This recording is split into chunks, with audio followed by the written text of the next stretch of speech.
Now, as I watched all of the stories being put on these platforms about R. Kelly, and started to do my own research, and noticed all of the weird stuff going on in these R. Kelly support groups, I got a little unexpected source information. Now, those that follow me from the beginning of my documentation remember me specifically saying at one point in time I was going to interview a lady by the name of Kash Jones. And for those of you who may have missed it, Kash Jones is the woman who came out exposing pretty much the whole surviving R. Kelly cast. She also is the one who came forth volunteering to specific bloggers certain information. Now, the thing that I began to point out is whether you believe the things she was saying or not, if you paid attention to what's going on, it will unveil why I side eye a lot of these people using these platforms for their own agendas and then looking crazy when people expound on the information that they come public and say. Meanwhile, they're behind the scenes saying quite the opposite. Now, when Kash Jones came out and she exposed the Savages and the Clarys and made it known that she was presented to Lifetime as the person who was a PR agent for R. Kelly and his inner circle. But the gag is, she's also a person who wrote a specific book that was detailing certain accusations that people used to expound upon their claims that they made in surviving R. Kelly. Then, as I took note to these people who are giving people like Tasha K this source information, it became very obvious why certain things that they ran with, I was determined to do quite the opposite. Because the way my research showed me how things was playing out, it wasn't in R. Kelly's best interest to feed into certain narratives that these people were putting on these platforms intentionally. Now, while all this was going on, there were specific people who presented themselves as fans of R. Kelly, who I observed doing a lot of things that tended to meddle and interfere with his due process as they continuously got on these platforms protesting and claiming they were here to establish the fact that this man's rights have been violated and blase blase. And that's all cool and dandy. But then when you observe these same people doing things that ended up affecting R. Kelly's case, you would notice they would begin to lash out at you. They would begin to dox your private information and then have these late night lives trying to expose you when what they were supposed to be doing was helping to free R. Kelly, according to them. Now, a lot of people never understood why I didn't go back and interview Kash Jones as I originally planned to do.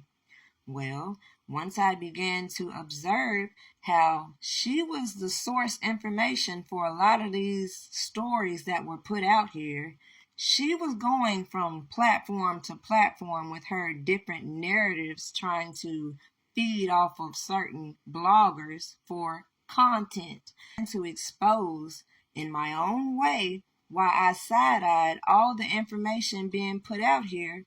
I was continuously attacked by a specific group of people who were behind the scenes doing the most that, might I note, didn't do a damn thing to help R. Kelly as much as they targeted individuals calling out the bullshit.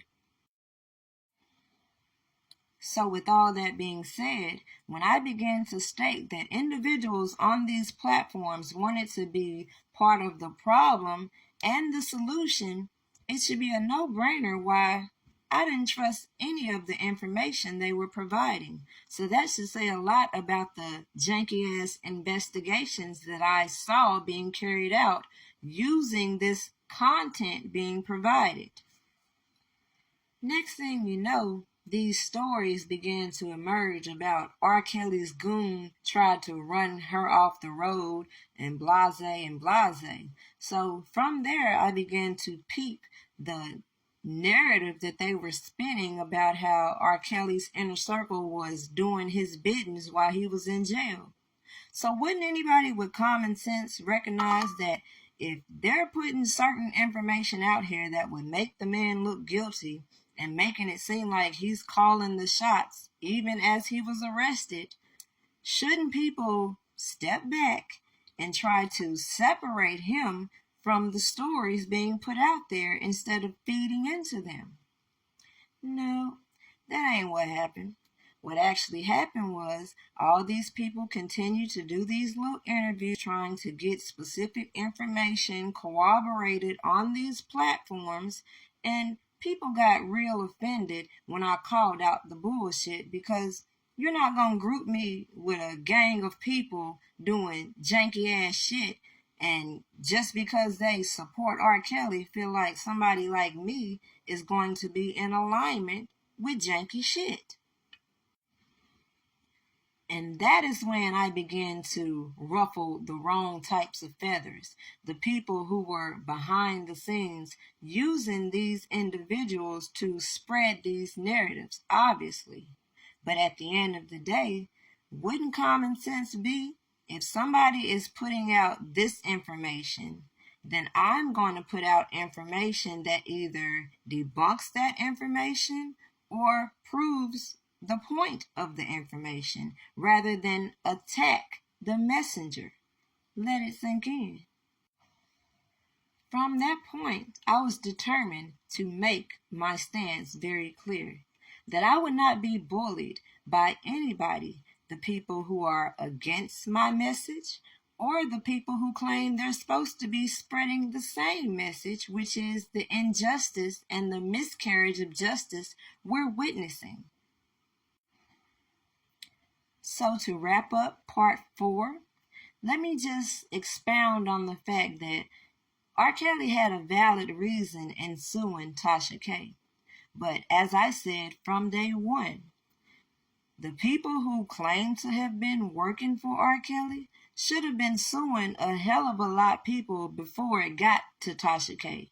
Because in my opinion, the fact that none of this occurred, not even suing Lifetime, it gave people like Tasha K the green light to build their platform slandering this man's name, feeding information to these so-called bad act witnesses being used, letting them go to court and make these anonymous claims, wanting to hide their identity while still getting on these platforms and doing the most. So the whole point in me documenting everything from the beginning, when people were saying this man had a sex cult, when he was holding people hostages, my whole objective was to document how absurd all of their accusations were. So to watch all of these people conspire together, it seemed like to me the real Rico is still out here watching. Stay tuned for part 5, and I'll tell you more to Surviving R. Kelly Superfans.